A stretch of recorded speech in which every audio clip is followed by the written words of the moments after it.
Shalom, selamat malam hai listener, kembali mengudara ruang dengar Anda dalam program Reach the Unreachable, menjangkau yang tak terjangkau. Sebuah program yang dipersembahkan oleh Mission Care Chapter Samarinda untuk Anda dan saya, untuk kita semua kembali memahami arti peduli dan berbagi.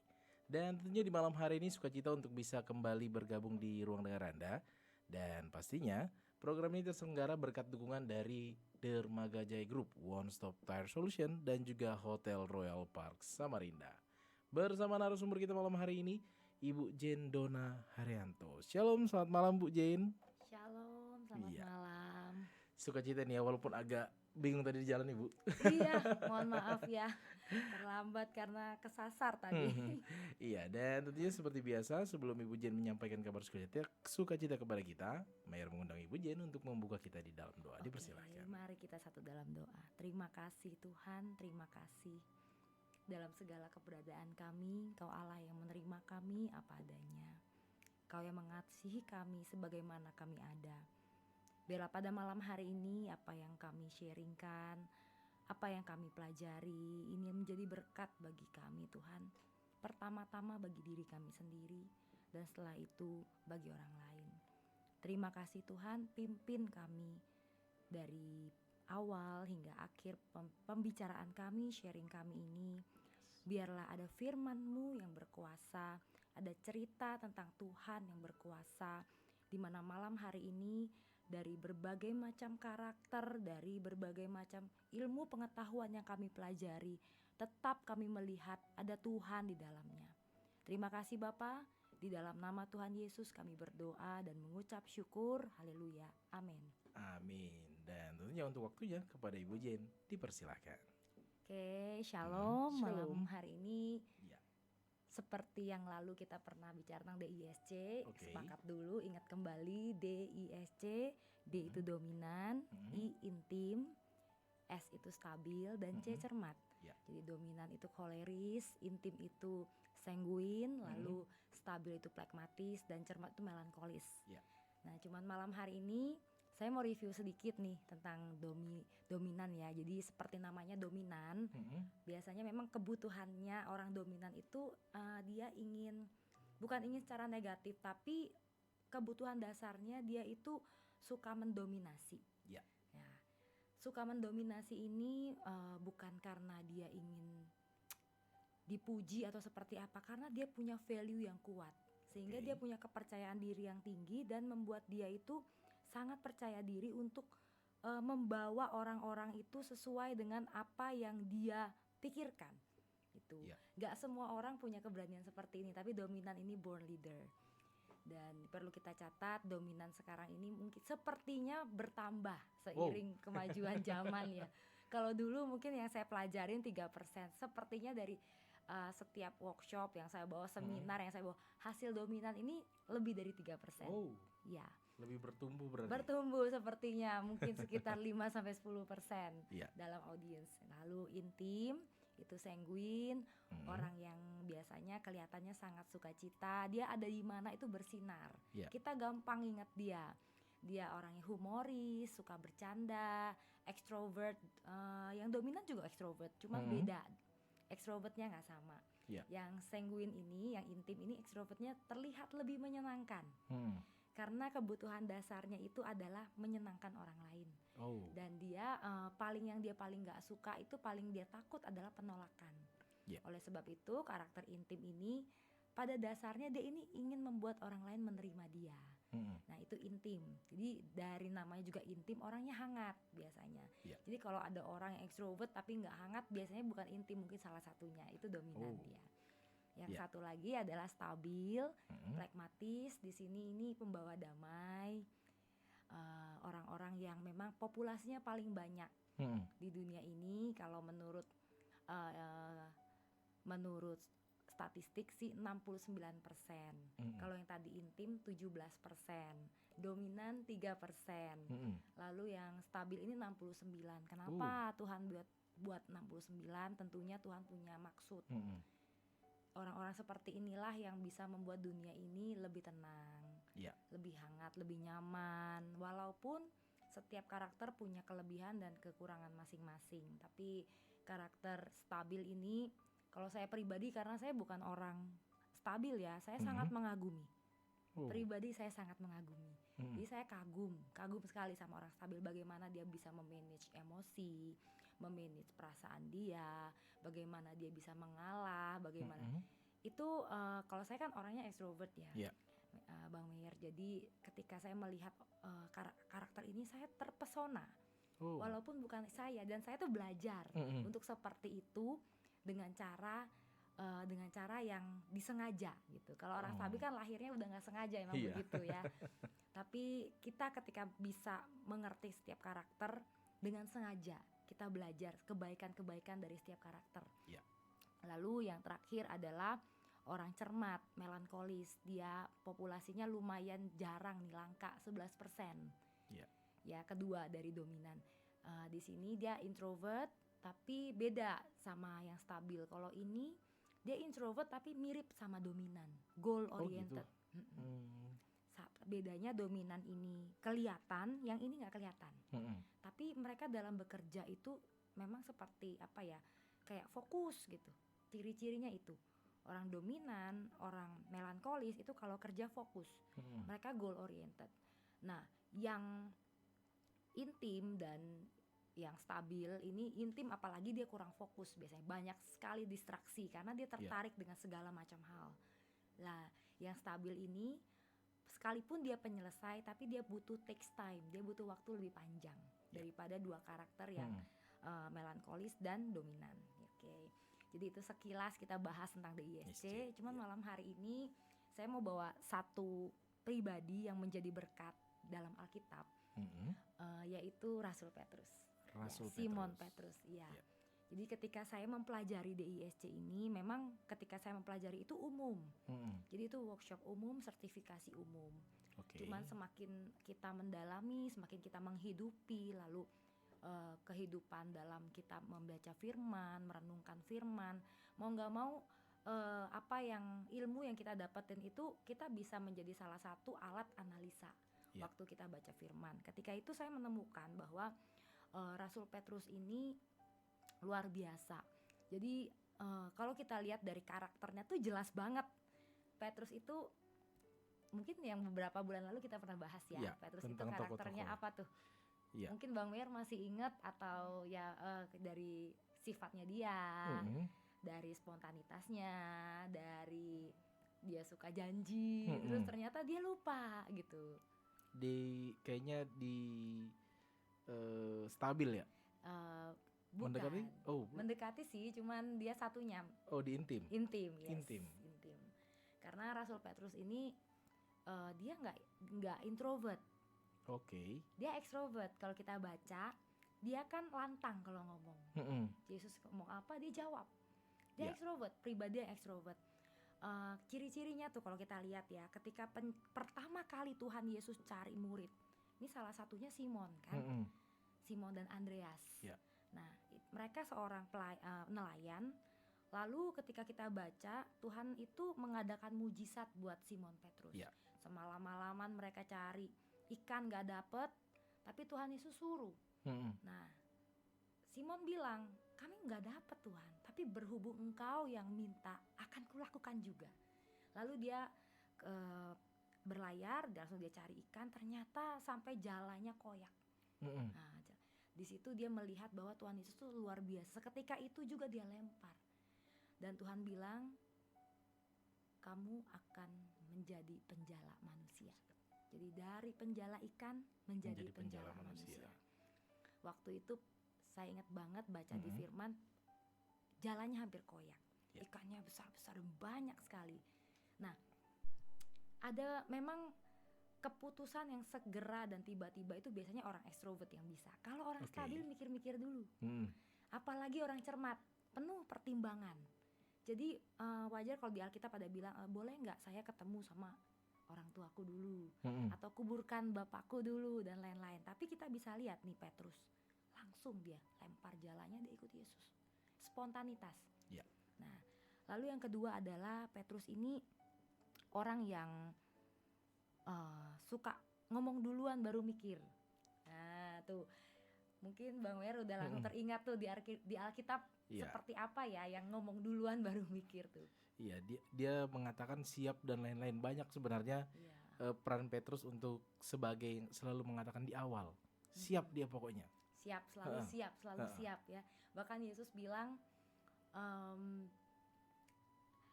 waktu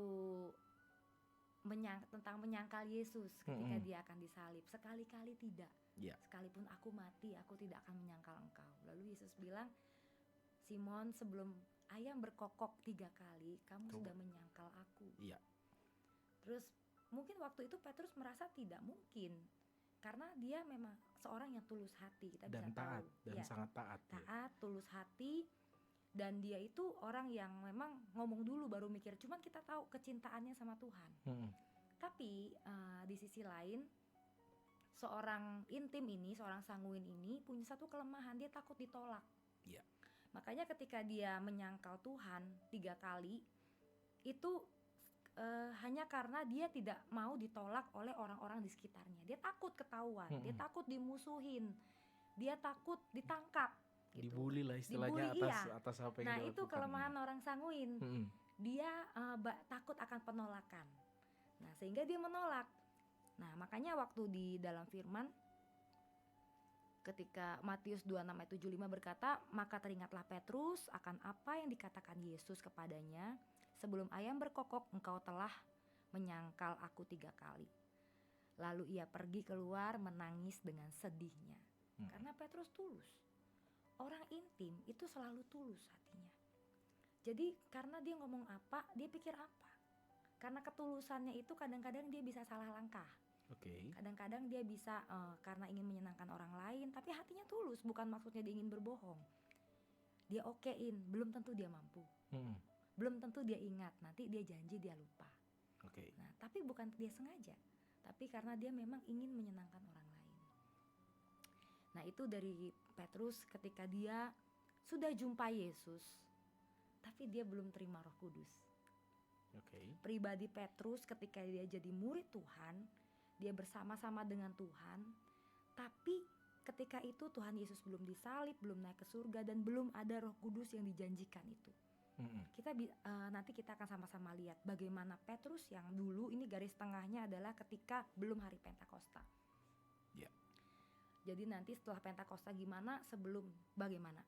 Nah jadi kita bisa lihat tuh karakter Petrus spontan ya Bang Meir. Jadi dia suka nyela Tuhan. Dia bilang, enggak Tuhan. Terus ketika Tuhan bilang aku akan disalib, Petrus tuh langsung narik Tuhan ke samping, bilang sekali-kali tidak. Terus Tuhan Yesus bilang, enyah iblis. Karena dia itu terlalu mikir apa ngomong apa. Jadi bisa disusupi juga oleh iblis. Nah, ciri-ciri orang sanguin juga, dia itu terlihat berani. Terkadang itu dia nggak pikir panjang. Terlihat berani, kadang memang mau sok-sokan juga, kadang juga emang bener orangnya berani karena dia ekstrovert. Contohnya apa? Waktu Tuhan Yesus itu Yudas datang, sudah mau siap-siap ngambil Tuhan Yesus dengan imam besar dan pengawalnya. Lalu Petrus itu menghunus pedangnya, dia tarik, dia tetakkan telinga hamba imam besar itu. Nah itu adalah ketulusan Petrus dan spontanitas dia, keberanian dia juga di situ. Nggak ada murid yang berani seperti itu, hanya Petrus. Walaupun terlihat salah ya, tapi kita bisa ngelihat bagaimana Petrus itu bertindak dengan sangat cepat. Dia dan bela, bertanggung jawab untuk melindungi. Dia bela, dia pembela memang. Jadi walaupun nggak semua yang dia lakukan itu tepat gitu, tapi kita bisa lihat dari sini itu inisiatifnya luar biasa. Dan Tuhan itu bilang langsung, Tuhan Yesus bela Petrus juga supaya nggak terjadi keributan dan lain-lain, dia sembuhkan itu. Dia pasang kembali telinganya dan sembuh. Lalu Petrus disuruh untuk masukkan pedangmu. Tapi di situ Tuhan bisa lihat bagaimana Petrus itu membela. Nah makanya Tuhan itu bisa pakai Petrus begitu luar biasa. Nah ini kejadian sebelum hari Pentakosta. Setelah itu kan Tuhan disalib, Tuhan Yesus disalib, dan Tuhan Yesus naik ke surga menampakkan diri juga pada Simon Petrus. Itu ada kejadian yang menarik lagi Bang Meir. Seperti deja vu. Jadi pertama kali Tuhan itu jumpa Petrus ketika Petrus itu sedang mau cari ikan. Setelah dia bangkit dan menjadi rupa dalam rupa kemuliaannya, dia cari Petrus lagi. Waktu itu Petrus juga mau nangkap ikan karena mau cari makan siang. Dia jadi nelayan lagi ceritanya. Waktu itu Tuhan datengin dia lagi, tapi dia nggak sadar itu Tuhan. Lalu disuruh untuk berlayar lagi kan. Kejadian yang sama Tuhan ulang kedua kalinya. Tapi yang saya temukan di situ udah mulai kelihatan. Ada 2 kejadian yang mirip tapi nggak sama. Yang pertama jala koyak, boleh nanti dibaca di Alkitab. Perjumpaan Petrus dengan Tuhan yang kedua, jalannya nggak koyak. Jalannya nggak koyak. Itu tanda bahwa Tuhan itu akan memperkuat Petrus. Di situ jalannya nggak koyak. Saya baca itu berkali-kali, saya cari di kitab yang lain, memang nggak koyak. Saya bawa dalam renungan, saya tanya Tuhan, adakah arti? Yang pertama tertulis, kalau Alkitab tulis pasti penting. Kalau nggak penting nggak ada tulis. Kadang kita nggak menemukan hal-hal kecil begitu ya, tapi kalau ketika kita baca, kita komunikasi sama Tuhan tuh bisa kasih hikmat yang berbeda. Waktu itu saya dikasih tahu, ini dia yang pertama koyak, yang kedua nggak koyak. Lalu Petrus tahu itu Tuhan, seketika itu juga nggak hilang sanguinnya. Dia langsung lompat kan, dia langsung berenang, dia temui Tuhan, dia pakai baju. Itu sanguin banget memang. Tapi sanguin yang akan diubah Tuhan menjadi sangat luar biasa. Jadi nggak semua orang sanguin itu terlihat menyebalkan. Terkadang ada yang masih red zone nih. Ya kan, sanguin ada red zone, ada blue zone. Kalau udah blue zone udah bagus. Dia jadi orang penyemangat, dia orang yang ekstrovert, dia jadi inspirasi buat teman-temannya. Tapi kalau yang masih red zone itu dia masih bergumul dengan kelemahan-kelemahan yang ada. Tapi ketika dengan jumpa Tuhan, dia mengalami pribadi Tuhan, dia mengalami perjumpaan pribadi. Padahal yang pertama udah jumpa nih sama Tuhan, tapi rohnya belum menyala ceritanya. Jadi yang kedua ini Tuhan itu luar biasa. Dia tahu orang intim itu gak suka penolakan. Tuhan gak sekalipun waktu jumpa Petrus Tuhan menanyakan, kenapa kamu tolak aku 3 kali? Gak sekalipun Tuhan itu ungkit kesalahan Petrus, kesalahan demi kesalahan yang dia lakukan. Dia bahkan datang dengan mujizat yang sama, dengan tanda yang berbeda. Yang pertama jala koyak, yang kedua tidak koyak. Itu tanda pertama yang Tuhan buat untuk Petrus, dan dia sama sekali nggak ungkit masa lalu Petrus. Di situ Petrus tuh merasa dia diterima dengan begitu luar biasa. Nah, baru Tuhan tanya, Petrus, apakah engkau mengasihi aku? Petrus, apakah engkau mengasihi aku? 3 kali Tuhan tanya, 3 kali Petrus jawab. Ya Tuhan, aku mengasihi engkau. Sampai yang ketiga Petrus sedih kan. Ketika saya renungkan ini, Roh Kudus bicara secara lembut buat saya. 3 kali Petrus itu tolak Tuhan sebelum ayam berkokok. Tuhan kembalikan menjadi penerimaan akan Tuhan 3 kali. Ya Tuhan, aku mengasihi engkau. Kedua kali ditolak, ya Tuhan, aku mengasihi engkau. Sampai 3 kali Tuhan genapkan itu. Tuhan balik membuat Petrus itu membayar kesalahan-kesalahannya dengan cara yang luar biasa. Saya belajar sama Tuhan Yesus ketika menghadapi orang intim. Kita terkadang manusia terbiasa untuk menghakimi. Kadang manusia terbiasa untuk mengungkit-ungkit. Ini saya belajar seperti ini, saya tuh mengagumi pribadi Tuhan Yesus. Bagaimana dia treat kita apa adanya. Karakter kita itu dia terima. Tapi dia ubah menjadi gold, menjadi emas gitu. Jadi dia secara halus dan secara luar biasa dia mengubah. Sampai Petrus jawab 3 kali. Dan hati Petrus sedih. Sedihnya beda sama sedih yang pertama. Sedih tertolak yang pertama. Yang kedua dia sedih, kenapa Tuhan gak percaya aku cinta dia. Dan kayak itu juga Tuhan tahu hatinya Petrus. Tuhan bilang, di batu karang ini kamu akan mendirikan jemaatku. Dan Petrus itu adalah paus pertama. Dan itu luar biasa. Detik itu dia diubahkan oleh Tuhan. Sampai hari Pentakosta Roh Kudus turun. Kalau baca di Kisah Para Rasul, Petrus menyala. Kalau bahasa kita ya, menyala bro. Petrus menyala banget. Dia sekali dia berkhotbah 3.000 orang, 3.000 jiwa dibaptis. Siapa di antara sekian rasul yang bisa dapat 3.000 jiwa in a one time? Cuman Petrus. At one time. Iya, cuma Petrus. Saya melihat ini nggak ada karakter yang buruk. Sekalipun Petrus nih banyak dicela.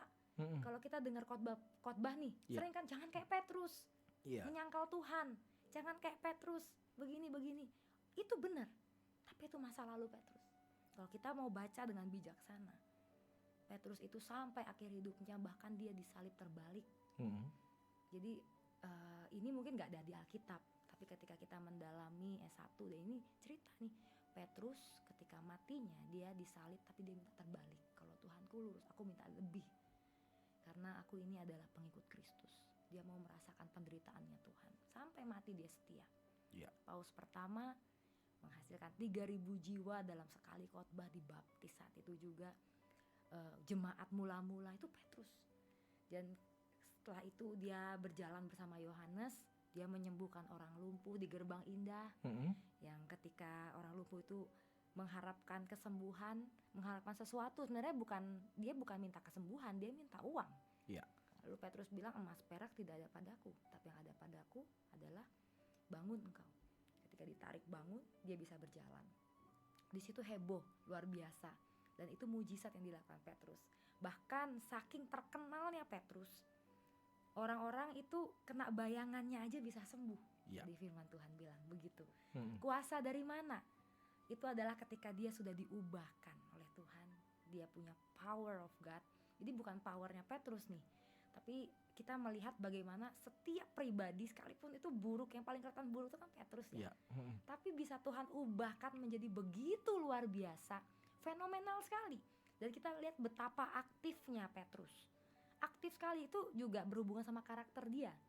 Extrovert, aktif, ada di mana-mana gitu. Terus jalan, terus mengadakan kesembuhan, dia berkhotbah sana sini, sangat aktif. Kalau kita lihat mirip ya sama Paulus, tapi mereka beda karakter. Kalau Paulus dominan.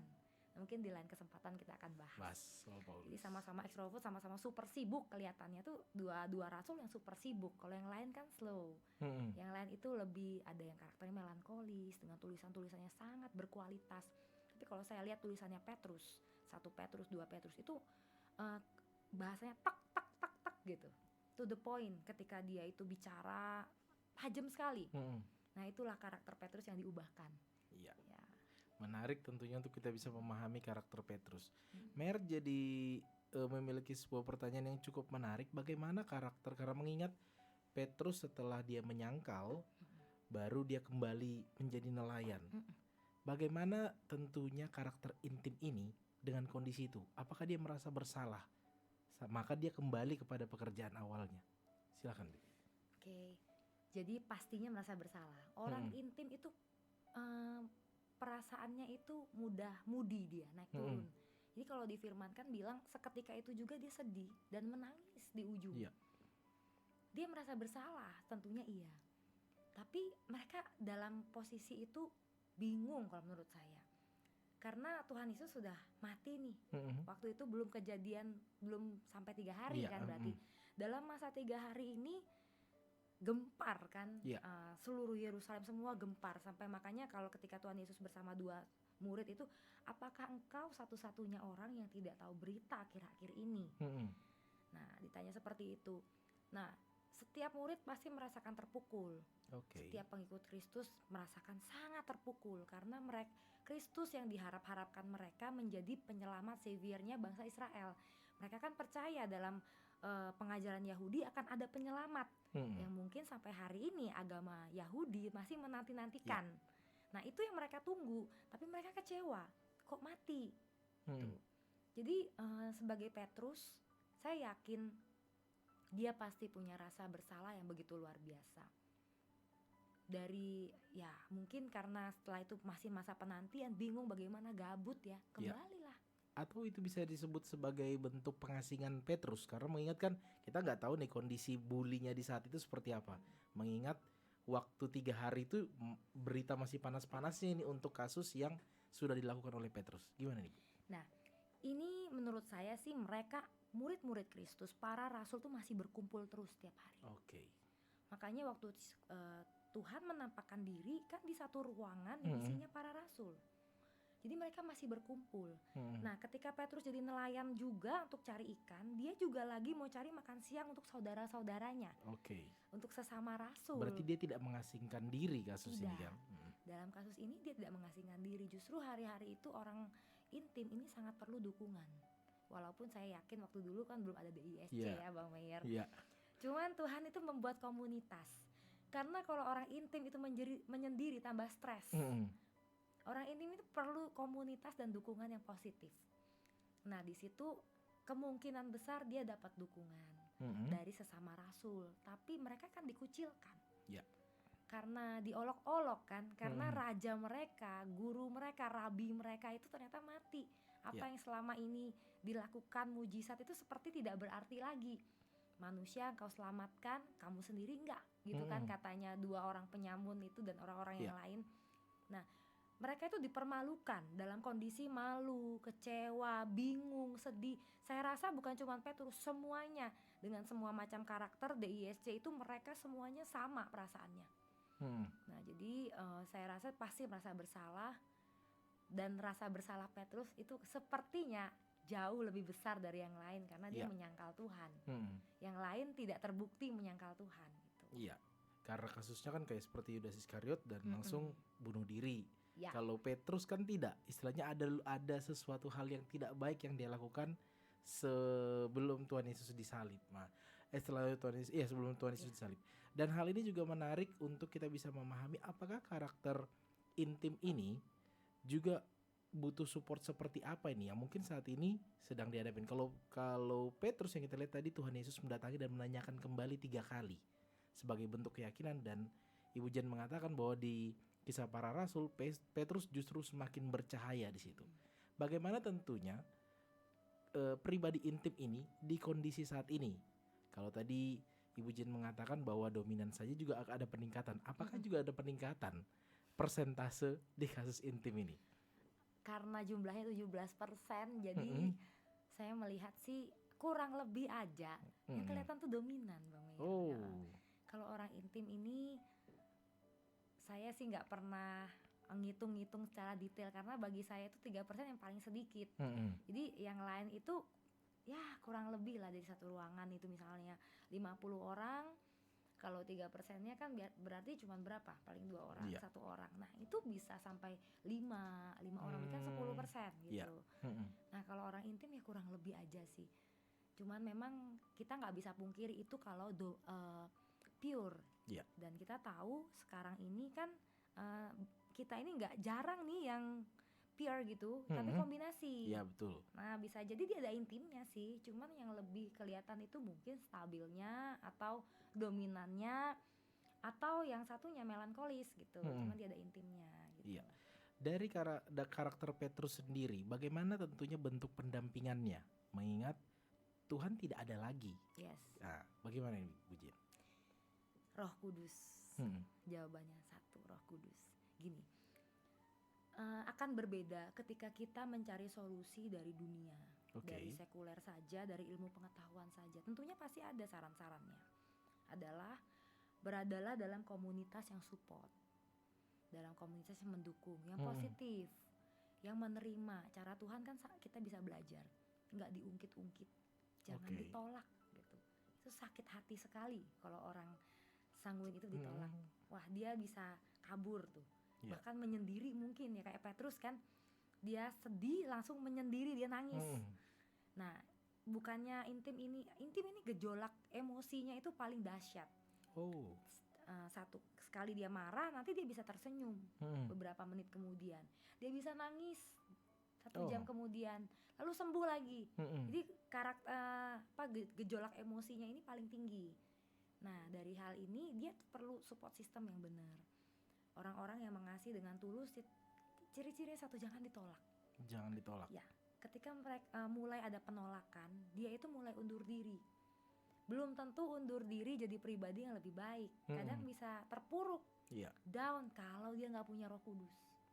Nah, ini Petrus, Tuhan selamatkan lagi untuk kedua kalinya. Tuhan beri mujizat yang sama, Tuhan kasih tanda jalanmu nggak koyak. Lalu Tuhan kasih Roh Kudus buat dia, Tuhan Tuhan kekehkan dia, kukuhkan imannya, diteguhkan dengan jawab 3 kali. Sebagai istilahnya kayak yang dulu kamu tolak, sekarang kamu terima aku 3 kali. Sekarang kamu nyatakan kamu cinta aku 3 kali. Di atas batu karang ini kamu dirikan jemaatku. Kamu akan jadi paus pertama, kamu akan jadi pemimpin gereja yang luar biasa, yang akan dipakai dengan luar biasa. Itu karya Roh Kudus. Menurut saya itu karya Roh Kudus. Dengan kemampuan kita bisa.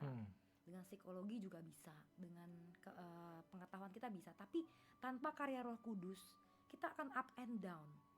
Dengan Roh Kudus aja up and down. Kalau kita nggak sungguh-sungguh, maksudnya punya jam doa yang benar, terus kita benar-benar setiap hari, mungkin bukan yang seperti hidup dalam kekudusan lalu kita mengasingkan diri, enggak. Tapi dalam setiap apa yang kita lakukan, keputusan kita baik atau benar, kita salah, itu kita tuh terbuka sama Roh Kudus gitu. Nah, karya Roh Kudus itulah yang akan membuat kita bercahaya. Karya Roh Kudus yang membuat kita bercahaya. Menarik tentunya untuk kita bisa memahami kembali, mungkin bisa dibilang memupuk kembali Roh Kudus kita itu masih aktif atau enggak sih? Ini menarik nih. Gimana nih Bu Jen? Benar-benar. Roh Kudus itu nggak bisa tinggal dalam tubuh yang nggak kudus. Jadi memang kita nggak bisa ngomong, manusia pasti penuh dengan dosa. Tapi bukankah ada pertobatan setiap hari? Lalu iblis menghakimi kita, gitu lagi, minta ampun lagi, kayak gitu terus. Bahkan mungkin manusia. Tapi Tuhan udah jawab, berapa kali harus mengampuni? 70 kali 7, artinya tidak terhingga.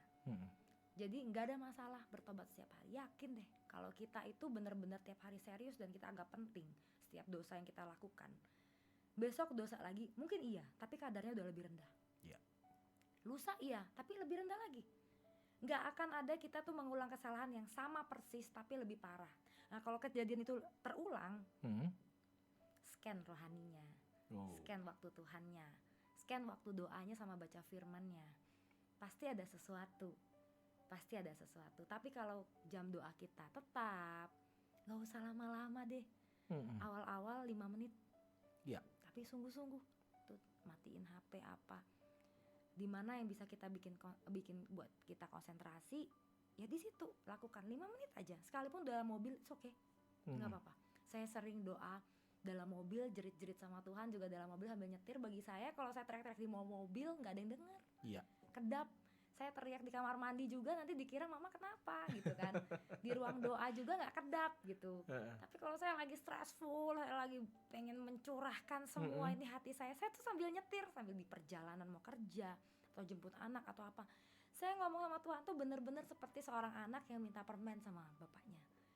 Jadi gimana ya, kalau mungkin orang lihat kok gitu amat doanya, tapi Tuhan itu Tuhan yang suka kejujuran.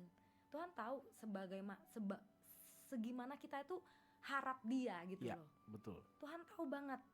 Tuhan tuh nggak lihat bahasa kita. Yang penting kita kan nggak kurang ajar ya sama Tuhan. Kita mau nangis, kita mau begini begitu, ekspresikan aja sama Tuhan. 5 menit aja nggak apa-apa.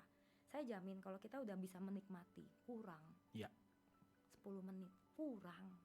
Kalau boleh lama dikit, tapi kan kita hidup di dunia, punya banyak tugas dan tanggung jawab. Nah itu, saya rasa dengan kehidupan pribadi yang kuat, Roh Kudus itu akan semakin hari semakin nyaman sama kita.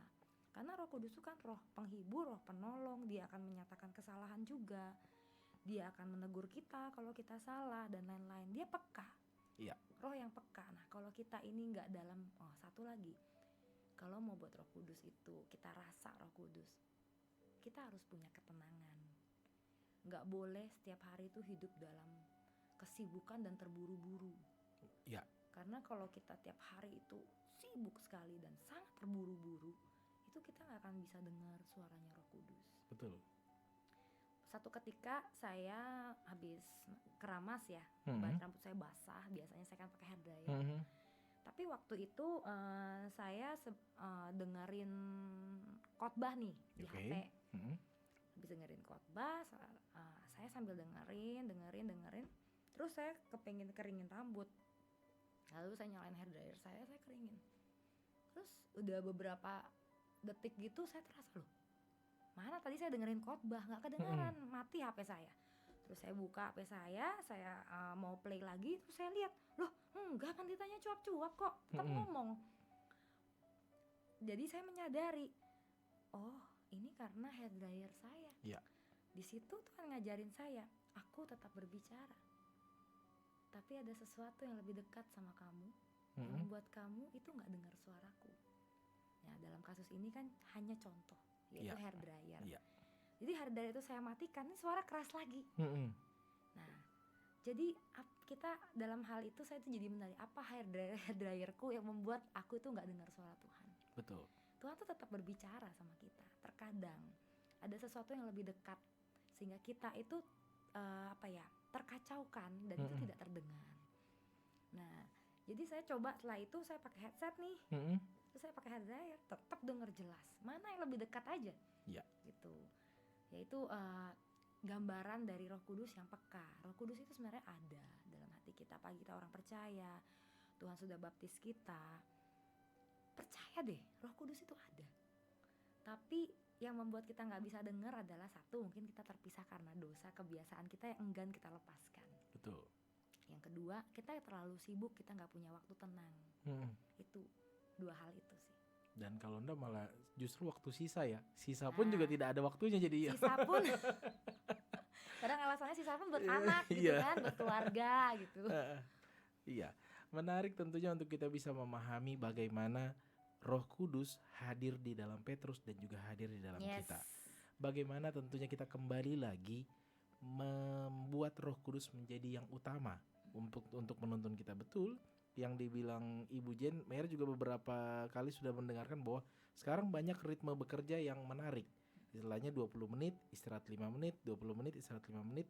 Kalau Mer sambil mendengarkan lagu rohani di selang-selang situ supaya bisa membuka hubungan yang tidak pernah putus-putusnya.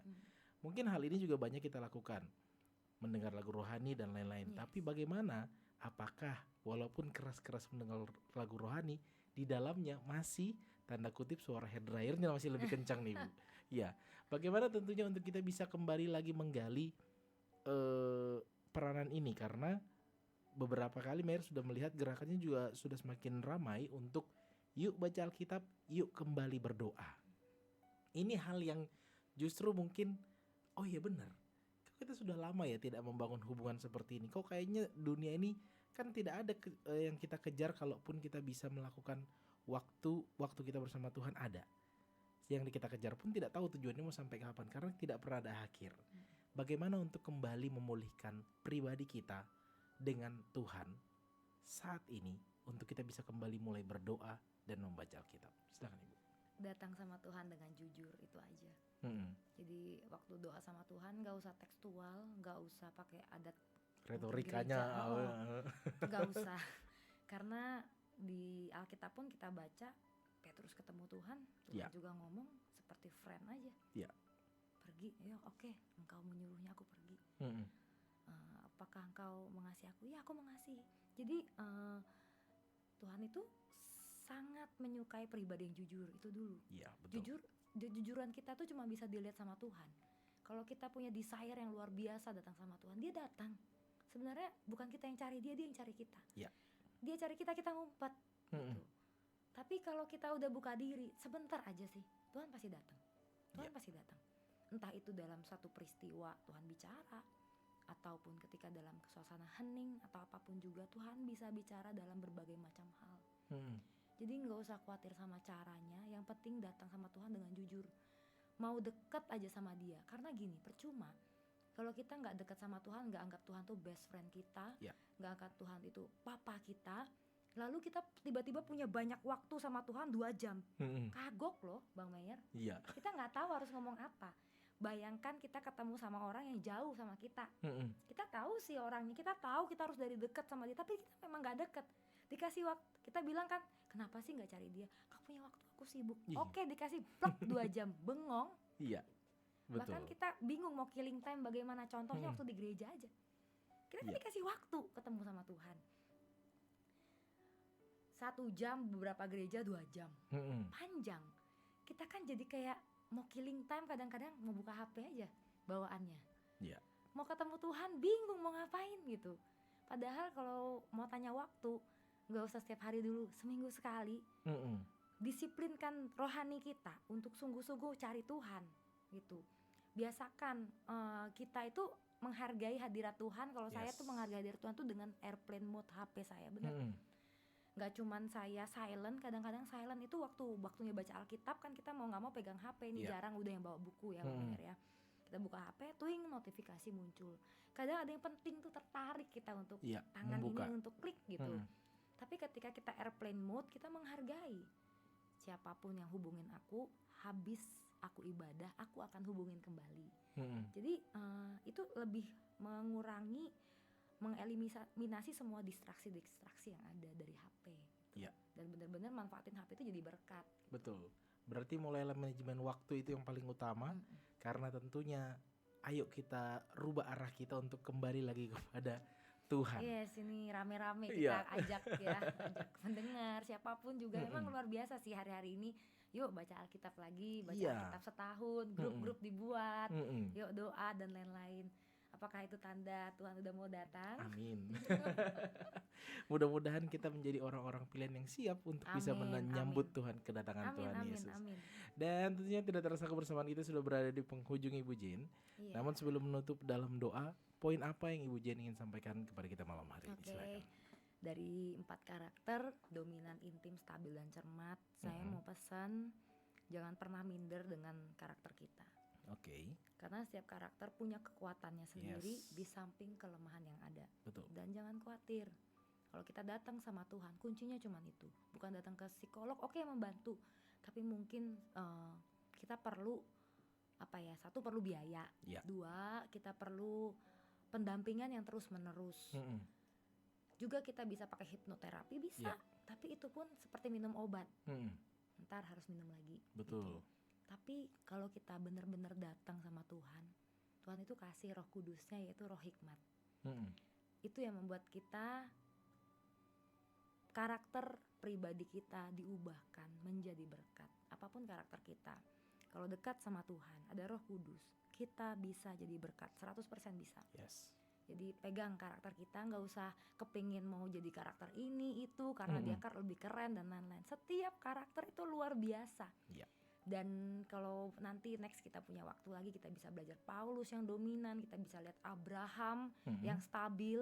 Kalau kita lihat kan stabil orang yang gak masuk hitungan tuh, orang yang gak kelihatan tuh. Tapi dia jadi Bapa segala bangsa, Bapa umat Tuhan tuh Abraham. Dia gak pilih yang dominan, dia gak pilih yang intim yang kelihatannya selalu populer. Dia juga gak pilih orang cermat yang kelihatan tuh jenius banget. Tapi dia pilih orang yang biasa, yang kelihatan tanda kutip biasa tapi nggak biasa, yang sangat sulit ditiru karakternya sebenarnya. Kita mau marah-marah bisa loh, kita belajar lebih cepat. Tapi kalau yang marah-marah jadi sabar, itu lebih salibnya itu berat sekali. Jadi nggak gampang orang-orang yang seperti itu. Makanya anugerah menjadi orang stabil yang mungkin di antara penyimak kita yang malam hari ini dan yang lain-lain, pengikut hotline, pendengar dan lain-lain itu. Kalau kita ngomong persentase 69%, ya pasti diantara kita paling banyak tuh. Dan yang mendengar mungkin punya karakter itu. Justru itu yang paling mahal menurut saya. Itu karakter termahal yang Tuhan berikan secara cuma-cuma dan murah untuk 69% populasi di dunia. Itu paling mahal. Karena kita yang gak punya karakter itu mau belajar kayak gitu setengah mati. Perlu salib. Jadi perlu waktu sekian tahun belajar tahan emosi begitu. Jadi berbahagialah dengan setiap karakter kita yang ada, dan dengan Roh Kudus Tuhan pasti bisa pakai kita menjadi pribadi yang jadi berkat. Itu aja. Terima kasih Ibu Jane untuk waktunya malam hari ini yang sangat memberkati kita. Belajar karakter Petrus, dan mari kembali mengaktifkan kembali switch on-nya Roh Kudus kita agar kita betul-betul menikmati tuntunan Tuhan supaya bisa mendengarkan lebih jelas, melihat lebih jelas, dan merasakan lebih jelas kasih karunia Tuhan. Karena seperti tadi Ibu Jane bilang bahwa Tuhan itu tidak berhenti berbicara, cuman arah kita aja yang nggak tahu nih kemana. Mudah-mudahan malam hari ini bisa membuka kita, mengajak kita kembali mengaktifkan switch on Roh Kudus kita. Dan tentunya sebelum menutup, kembali Mihar mengundang Ibu Jane untuk menutup kita di dalam doa. Oke, mari kita satu dalam doa. Terima kasih Tuhan, kami mengucap syukur dalam segala pengetahuan yang kami punya. Tuhan membuktikan bahwa Engkau di atas segala-galanya. Mungkin secara manusia kami punya solusi, tapi solusi dari Tuhan itulah yang terbaik. Malam hari ini Kau lihat hati kami Tuhan. Kami perlu Roh Kudus. Kami perlu Engkau Tuhan. Sebab hanya Engkau yang paling mengerti kami sampai pribadi kami yang terdalam yang tidak terlihat oleh orang-orang sekitar kami. Engkau yang paling mengerti dan Engkau yang paling tahu caranya untuk membuat kami menjadi pribadi yang bersinar seperti Petrus. Terima kasih Tuhan. Di dalam nama Tuhan Yesus kami berdoa dan mengucap syukur. Haleluya. Amin. Amin. Dan tentunya terima kasih Ibu Jen. Sekali Sama-sama, lagi. Bang Meyer, Iya. dengan senang hati. Dan terima kasih untuk Hotel Royal Park dan juga Dermaga Jaya Group yang mendukung terselenggaranya program ini. Dan juga kepada Anda, listener yang mendengarkan program ini. Dan kita ketemu lagi di minggu depan di hari Rabu dari jam 8 sampai dengan jam 9 dalam program Reach the Unreachable. Menjangkau yang tak terjangkau. Akhir kata, selamat malam. Tuhan Yesus memberkati.